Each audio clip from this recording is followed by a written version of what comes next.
Oran Juice Jones, The Rain. How are you then? It's Friday today, the first Friday of May, and that means that animated April is gone. It's gone. I'm so sad. I loved animated April, but it is time for Masked Hero May, and my favourite masked hero is on the phone. Hello, Tommy. Hello, Dan. How are you? I'm on very well. Yourself? Yeah, all good. Did you have a good birthday last week? I did, thank you. I did. Thank you very much for the review. You picked a belter of a film.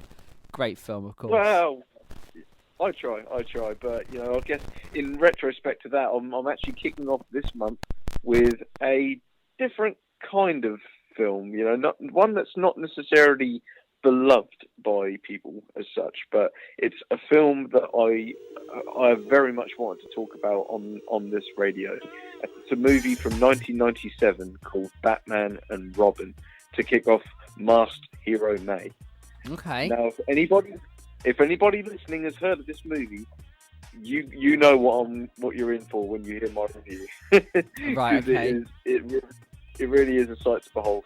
So what I've written is Batman has been quite the... Sorry, I'll start that again, actually. Batman has been quite the theoretical yo-yo through the decades of him appearing on paper, TV screen, and cinema screen. He started off in the late 1930s comics, a dark, brooding vigilante who worked alone. And then by the mid-1960s, he was camping it up on the television screens in a very comical, campy, and Andy Warhol-like colourful show. After the 60s show, people didn't seem to take Batman seriously anymore. Every time someone would mention the name, Pow and Wham were always followed by it. Then in 1989, Tim Burton, director of Nightmare Before Christmas, a movie that me and you do not like, Tim Burton pulled Batman back to his dark, brooding roots in this 1989 film, Batman, and also the 1992 sequel, Batman Returns. But the sequel went too dark for some viewers and scared Warner Brothers into going lighter for the sequel and replacing Tim Burton as director with a newcomer, well, not so much newcomer as he'd done some movies before this, but a superhero newcomer, Joel Schumacher, who directed Batman Forever. The 1995 superhero film smashed the box office and became an ultra hit overnight, making Warner Brothers jump straight into production on the next film set for a 1997 release. So we're already off to a bad start here because this film was fast-tracked because of the success of the previous movie. They didn't have time to think as such. You see that? Worst kind. Yeah, they didn't have time to plan it out. Look at Toy Story 2, for example. There's a 4-year gap between that and Toy Story 1. And yeah, that's a decent gap for a sequel, isn't it? But for this one, they just jumped straight into it after finishing the last one because they were just on a high and just hope for the best. Yeah. So now we're up to date. Let's see how this movie went down. Batman and Robin, in simple terms, is a film so incredibly bad that it is enjoyable. Every wrong decision to make on a superhero film was done here. Let's explore them character by character briefly. So, for Batman, Val Kilmer was set to reprise his title role, but agreed to do the Saint first, as he didn't know production for the sequel was going to happen so fast. So they had to quickly find a brand new actor to play Batman. Enter George Clooney, fresh from the set of ER, in a role where he is hardly trying and camps up the role in Cowl more so than Adam West ever did in the 60s. He drops lines like to the villain saying, "Hi, Freeze, I'm Batman." And it's just not very Batman-esque, And then we've got the character of Robin, the second title of the character. Chris O'Donnell has stated that filming the previous film, Batman Forever, felt like a film production. And filming this one, Batman and Robin, felt like filming a toy commercial. Not to mention, his character gets nothing to do besides be a little brat throughout the film, considering he has some great moments in Forever with getting through his family loss. We've also got Mr. Freeze, Arnold Schwarzenegger. You know who Arnold Schwarzenegger is, don't you? I do, yep. Okay, so he's playing the bad guy in this.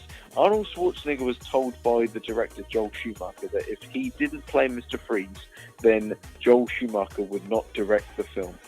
So knowing that Arnold could have spared us the making of this film entirely is a tremendous tragedy. His ice puns leave a cold breeze of disappointment for the audience because non-stop, obviously because he's playing Mr. Freeze, he drops ice puns here and there throughout the film, like, "Oh, let's kick some ice," and what killed the dinosaurs? The Ice Age. You know, it's really, really stupid stuff. Wow, that's why you said, but because before we spoke on air, you said that to me. You said, "Damn, you'd enjoy this one." Yeah, that's it's a I comedy. This movie is a comedy more than anything, and I think like you'd see that aspect of it quite clearly. And then we've got Poison Ivy, played by Uma Thurman. As far as I'm aware, she was Oscar nominated worthy up until this film, where she deserves nothing more than a Razzie for the whole "haha, I'm evil because I'm evil" villain portrayal. Very two-dimensional. And we've also got Batgirl in this movie because we haven't got enough characters already. Alicia Silverstone didn't even know there was a Batgirl in the comics and shows little enthusiasm for her role. The motorbike chase scene isn't too bad, but they could have cast someone with a bit more range. And then we've got the third villain. Yeah, there's 3 heroes and 3 villains in this movie, so it's very crowded. We've got Bane. Years before Tom Hardy brought the character to life in The Dark Knight Rises, we had a speechless, roaring brute, portrayed by a now deceased wrestler called Robert Swanson. So there's very little character to him either.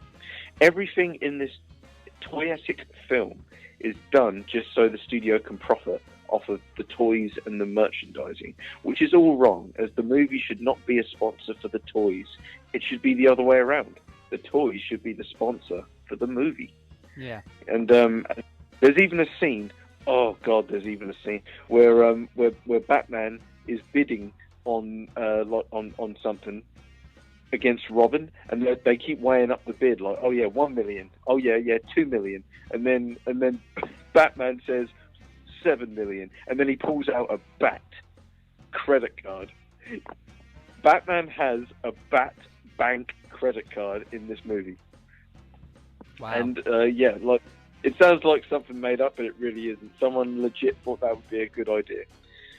I like a scene here and there with Alfred as he is dying from an illness and gets better at the end, but it doesn't salvage the film in any way. The film was just dead on arrival, as far as I'm concerned. So to close, this film is terrible, but you can watch it with your friends and have a good laugh. The actors, crew, and director have all gone on record for either saying how bad the film is or how sorry they are for it, which is a testament to their respect for the fans of the Lord.